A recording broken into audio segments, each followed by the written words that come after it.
आप कुत्ते या बिल्लियों के मालिक से तो वाकिफ होंगे, पर कुछ पशुपालक सभी हदों को पार कर जाते हैं। आप विश्वास नहीं करेंगे कि लोग इन अजीब जानवरों को अपने घरों में आने कैसे देते हैं। और बिल्कुल बने रहिए नंबर 1 पोजीशन वाले जानवर को देखने के लिए, जो आपको ये सोचने पर मजबूर कर देगा कि ये घर के अंदर आए कैसे। नंबर 10 जंगली चीजें। ये भैंस जिसका साइज काफी ज्यादा बड़ा है, टेक्सास में रॉनी और शेरोन ब्रिज के साथ रहती है। ये जंगली जानवर इस कपल के साथ तब से रह रहा है जब वो मात्र 3 महीने का एक छोटा सा बछड़ा था। रॉनी रोज उस पर ब्रश घुमाता है और दिन में तकरीबन 4 बार उसे खाना खिलाता है। ये विशालकाय जानवर घोड़े और खच्चर को दिए जाने वाले खाने को खाता है और उसे घास खाना भी बहुत पसंद है। कभी कभी तो वो डिनर टेबल पर भी खाना खाना पसंद करता है। रॉनी इस जंगली जानवर की तुलना गाड़ी से करते हैं। और तो और ये जानवर ये भी ध्यान रखता है कि वो घर की किसी चीज को नुकसान ना पहुंचाए, पर बाहर मौजूद घर की वाट लगा देता है। रॉनी का मानना है कि ये जंगली जानवर अपनी टेरिटरी को भली भांति पहचानते हैं। इनफैक्ट उसने कभी भी पॉटी करने रॉनी के घर का इस्तेमाल नहीं किया और हमेशा ही बाहर जाने का इंतजार किया है। ये जंगली जानवर इस घर को इतना प्यारा है कि ये उनकी शादी में बेस्ट मैन भी रह चुका है। उन्होंने इसके सींगों में अंगूठियां भी डाली थी, पर उसने अपने नाम के जैसा ही काम किया, अंगूठियों को हवा में उछाल दिया। Number 9 bear necessities. नंबर 9 पर राज कर रही है बेयर की ये जोड़ियां जो कनाडा और रशिया में रहते हैं। मार्क डुमास और उनकी पत्नी डॉन कनाडा में बियॉन्ड जस्ट बियर्स में पशु संचालक हैं। उनके पास 800 पाउंड का एक पोलर बेयर है जिसका नाम एगी है। इसके साथ वे अक्सर खेलते हैं, स्विमिंग करते हैं और तो और एक दूसरे को हक भी करते हैं। पोलर बेयर को उन स्पीशीज में गिना जाता है जिन्हें इंसानों का शिकार करना पसंद होता है। जितना मार्क एगी से कनेक्टेड है, उतना ही एगी भी, क्योंकि मार्क ने उसे तब अडॉप्ट किया था जब वो सिर्फ 8 हफ्तों का था। एगी को मार्क में अपनी माँ की छाया दिखती है। इन दोनों के बीच एक ऐसा अनोखा बॉन्ड है जो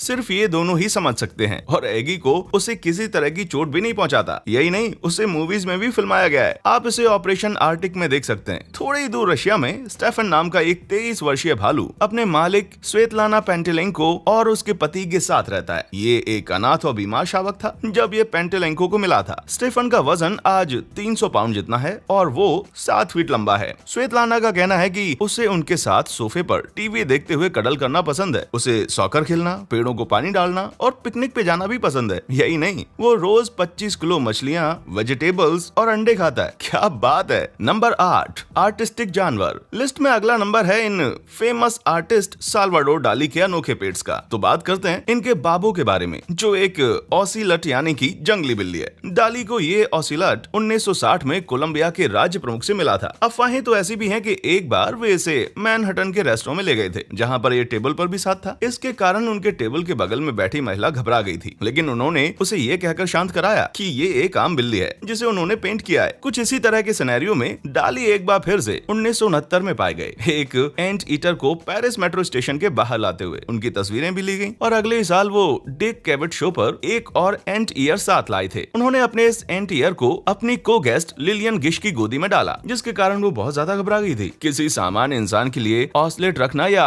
एंट ईटर रखना कोई आम बात नहीं है। ऑसलेट जंगली जानवर हैं और उन्हें बहुत बड़ी फेंस्ड जगह की जरूरत होती है। कभी कभी वे बहुत ज्यादा आक्रामक हो सकते हैं और अटैक करते वक्त हमेशा ही प्रेशर पॉइंट्स पर अटैक करते हैं, इसीलिए इन्हें पेट के तौर पर रखना सेफ नहीं है। वहीं अगर एंट ईटर की बात करूं तो वे अपने नाखूनों से आपका काम एक बार में तमाम कर सकते हैं और उन्हें चढ़ने के लिए बहुत ज्यादा जगह की जरूरत होती है, क्योंकि वे ज्यादातर दक्षिण और मध्य अमेरिका के पेड़ों में रहते पाए गए हैं। नंबर 7 चौंकिए मत, आइए मिलिए कोजेक से, एक इंडोनेशियन पेट क्रोकोडाइल। इरवान नाम के इस आदमी और उसके परिवार ने कोजेक को 20 साल से अपने घर में रखा है। कोजेक को इरवान ने तब बचाया था जब कुछ बच्चे उस पर पत्थरबाजी कर रहे थे। इरवान फिर उसे अपने घर ले आया। इस जायंट क्रोकोडाइल ने अपना बहुत सारा समय इरवान के बैकयार्ड में मौजूद पानी के छोटे से चैनल में बिताया। सच कहूं तो इन 20 सालों में इनके घर में किसी भी तरह के एक्सीडेंट नहीं हुए, ना ही कभी किसी को चोट लगी। इनफैक्ट इस परिवार के 3 बच्चे तो इसके साथ हमेशा खेला करते थे, पर अब वो रखने के लिए इतना बड़ा हो गया था कि उसे एक कंजर्वेटिव पार्क में रखना पड़ा, जहाँ उसे डाइट पर रखा गया, क्योंकि कंजर्वेटिव पार्क का कहना था कि वो हद से ज्यादा मोटा था। इरवान और उसका परिवार कभी कभी कोजेक से मिलने जाते थे, पर हमेशा नहीं, क्योंकि वे चाहते थे कि वो नई जगह पर अच्छे से एडजस्ट कर सके। आपका तो पता नहीं, पर मैंने कभी नहीं सोचा था कि रेप्टाइल्स इंसानों के साथ इतना स्ट्रॉन्ग बॉन्ड भी रख सकते हैं। Number 6 Chico. Jackie Coleman Wren, जिनका घर अमेरिका के आक्रांस में है, वहाँ ये इस कृतंग के साथ रहते हैं। चिको को पूल में स्विमिंग करना, जैकी के साथ बेड में सोना और काउच पर बैठना पसंद है। यहाँ तक कि जरूरत पड़ने पर वो बच्चों की स्कूल विजिट भी करते हैं। कैपिब्रास दुनिया में सबसे बड़ा कृतंकों में से एक है और ये दक्षिण अमेरिका अमेरिका के मूल निवासी हैं और एक विशाल गिनी पिग के समान है। कैपिब्रास अच्छे पेट तो बन सकते हैं तभी जब आपके पास इनके साथ बिताने के लिए बहुत ज्यादा समय हो। ये अटेंशन सीकर होते हैं और तो और इन्हें दौड़ भाग करने के लिए बड़ी जगहों और पूल की जरूरत होती है। कैपिब्रास को कभी अकेले नहीं रखना चाहिए क्योंकि इन्हें झुंड में रहने की आदत होती है। हाँ, पर आप दो मेल्स को टेरिटरी के लिए झगड़ता हुआ देख सकते हैं। Number 5, hippo pandemonium. दक्षिण अफ्रीका में रहने वाला हिप्पो आज से पहले मारिया सेल्स के साथ रहता था। वो मारियस के साथ तब से रहता था जब वो सिर्फ 5 महीने का था और उसे एक परिवार ने उसे नजदीक की नदी से रेस्क्यू किया था, पर उसकी बड़ी साइज के कारण उसके साथ नहीं रह सकते थे। हम्फ्री हमेशा ही मॉरिस के घर से भागकर नजदीकी गोल्फ क्लब में मौजूद लोगों को डराया करता था। मॉरिस का कहना था कि वो मेरे बेटे जैसा ही है, बिल्कुल इंसानों के जैसा। हम दोनों के बीच ऐसा रिलेशनशिप है जिसे कोई भी समझ नहीं सकता। पर इस रिलेशनशिप का अंत बहुत बुरा था जब मॉरिस का मृत शरीर उसे नदी से मिला। जिस नदी से उसे अडॉप्ट किया गया था उसे हिप्पो ने काटकर मार डाला। इसीलिए पालतू जानवरों के रूप में हिप्पोस को सजेस्ट नहीं किया जाता। वे बेहद खतरनाक, प्रादेशिक और आक्रामक होने के लिए कुख्यात हैं। भले ही आपको लगे कि आपकी उनके साथ कितनी भी अच्छी रिलेशनशिप हो, कुख्यात ड्रग लॉर्ड पाब्लो एस्कोबार के हिप्पोस का ऐसा ही कुछ इतिहास रहा है। कोलंबिया के हेसिनिडा नेपोल्स में एस्कोबार्स का बहुत बड़ा खेत था जहां वो अलग अलग तरह के जानवरों को पालता था, जिसमें हिप्पोस भी शामिल है। 1990 में जब हेसिनिडा नेपोल्स को गिरफ्तार कर लिया गया तब ज्यादातर जानवरों को जू भेज दिया गया था, पर हिप्पोस वहीं रह रहे थे। इनफैक्ट वे अब नंबर्स में भी बढ़ गए थे। तकरीबन 50 हिप्पोस इस गुमनाम जू में घूमते हैं। यही नहीं, उन्होंने वहां मौजूद नदी को अपना बसेरा भी बना लिया है, जिसके कारण स्थानीय गवर्नमेंट को इकोलॉजिकल क्राइसिस का सामना करना पड़ रहा है क्योंकि उनकी आबादी बढ़ती जा रही है। हिप्पोस को एक भयानक पालतू जानवर माना जा सकता है। बस सच कहूं तो जब वो छोटे होते हैं तब काफी क्यूट होते हैं। Number 4, Pokemon IRL। पहली नजर में आप इस जानवर को देखकर एक पोकेमॉन से कंफ्यूज हो सकते हैं, पर आप माने ना माने ये असल जिंदगी में अनोखे पालतू जानवर हैं। फेनिक फॉक्स और उसकी बॉडी के कंपैरिजन में उसके बड़े कान इसे एक अनोखा जानवर बनाते हैं। भले ही इनका स्वभाव कुत्तों जैसा हो, पर वे उनसे बेहद अलग होते हैं। अगर आप इन्हें घर पे पालना चाहते हैं तो इन्हें बहुत ज्यादा देखभाल की जरूरत होती है। इनका वजन सिर्फ 3 पाउंड होता है और आप उन्हें पट्टा पहनाकर घुमाने भी ले जा सकते हैं। आप उन्हें लिटर बॉक्स का इस्तेमाल करना, यहाँ तक कि खेलने के लिए भी ट्रेन कर सकते हैं क्योंकि ये जानवर बहुत ज्यादा एक्टिव होते हैं। इन पर ध्यान रखना तो बनता है भाई। वॉक पर ले जाते वक्त बस इतना ध्यान रखिएगा कि पोकेमॉन गो का कोई फैन उसे अपने कलेक्शन में ऐड करने की ना सोच ले। नंबर 3, बीकी। पक्षियों को पालना अजीब नहीं है, पर पैराकीट्स या तोते पालना बिल्कुल नॉर्मल है। चिकन और उनके मुफ्त अंडों को पालने में भी कोई बुराई नहीं है, पर उड़ ना सकने वाले विशालकाय पक्षी जो कार्टून कैरेक्टर्स की तरह दौड़ते हो, उन्हें पालना अजीब हो सकता है। पर ये वियर्डनेस ही तो बीकी द एमू की शान है, जो ब्रिटेन के एक्सिस में न्यूबी के साथ रहता है और परिवार का हिस्सा है। उसे यहाँ वहाँ दौड़ना और बच्चों के साथ खिलौनों से खेलना बेहद पसंद है। वो हर हफ्ते 14 पाउंड मकई, 5 पाउंड फल और सब्जियां खाती है। यहाँ न्यूबी का कहना है कि वो एक डस्टबिन की तरह है और बच्चे उसे जो भी खिलाएं वो खा सकती है। घर में रहकर उसने बहुत सारे सामान का नुकसान किया है, जिसके कारण अब उसे यार्ड में रहना पड़ता है। हाँ, पर मौका मिलते ही वो वापस घर में आकर बच्चों के साथ खेलती है और टीवी देखती है। उसके द्वारा दिए गए अंडे ये परिवार शौक से खाता है। एमोस वैसे तो ऑस्ट्रेलिया के मूल निवासी होते हैं और उनकी गिनती दुनिया के दूसरे सबसे बड़े पक्षियों में की जाती है और मेरे हिसाब से ये वाकई असाधारण है। आप देख सकते हैं कि अगर आप एमू को पालना चाहते हैं तो उसकी गिनती रोचक जानवरों में क्यों होती है, या फिर मैं कहूँ इन्हें पालना मूर्खतापूर्ण है। नंबर 2,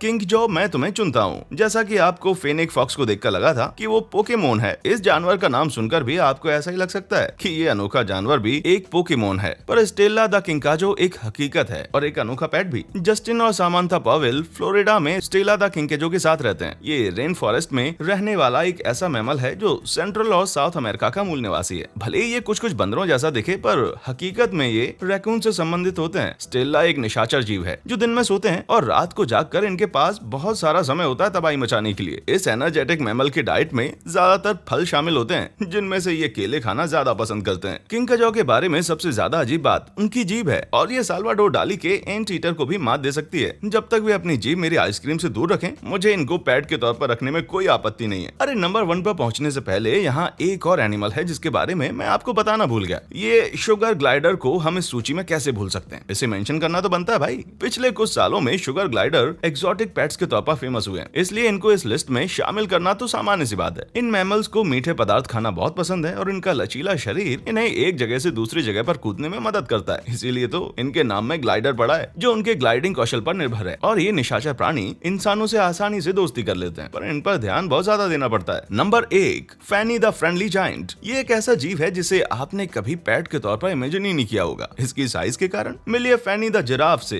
ये दक्षिण अफ्रीका में मैक्रे परिवार के साथ रहती थी और उनके घर में आराम से घूमा करती थी। यही नहीं, वो अपना नाम सुनकर एक पपी की तरह दौड़ छोड़कर आया करती थी। फैनी मैक्रे के बेटे क्रैग को एक सफारी पर वो मिली थी। अपनी माँ से बिछड़ने के बाद वो वहाँ पर अकेली थी, भूखी प्यासी बैठी हुई थी। कीड़े मकोड़ों से लिपटी हुई अपना शरीर उठाने में भी वो असमर्थ थी। तब क्रैग उसे अपने घर ले आया और देखभाल की। वो जब तक 2 साल की होती तब तक उसकी हाइट 10 फीट तक पहुंच गई थी। वो सबसे प्यार तो करती पर थोड़ी अनाड़ी भी थी, जिसका मतलब ये था कि परिवार को इस बात का ध्यान रखना पड़ता था कि कोई सामान जमीन पर ना रह जाए, जिससे कि वो फिसल कर गिर जाए या फिर उनके पैरों को अपने पैरों से कुचल दे। एक बार तो उसने घर आए मेहमान को नहाते वक्त सरप्राइज कर दिया था। ऐसे बहुत सारे मोमेंट्स उन्होंने अपनी फैनी के साथ एंजॉय किए। पर अफसोस एक दिन बाहर कुछ जहरीली पत्तियों को खाकर उसकी मौत हो गई। इस घटना से सबके दिल मायूस हुए थे, पर एक बात खुशी की है कि जितनी भी जिंदगी उसने मैक्रेज के साथ जी वो खुशियों भरी थी। कुछ एनिमल स्वीट एंड क्यूट हो सकते हैं तो वहीं बाकी के जंगली और आक्रामक। लेकिन एक बात तो पक्की है, ये जानवर अजीब भी हैं और अनोखे भी। क्या आप विश्वास कर सकते हैं कि लोग ऐसे जानवरों को अपने घरों में पनाह देते हैं? आप किस अनोखे पेट को अपने घर में रखना पसंद करेंगे? अपनी राय हमसे नीचे कमेंट सेक्शन में जरूर शेयर कीजिएगा और हमेशा की तरह देखने के लिए शुक्रिया।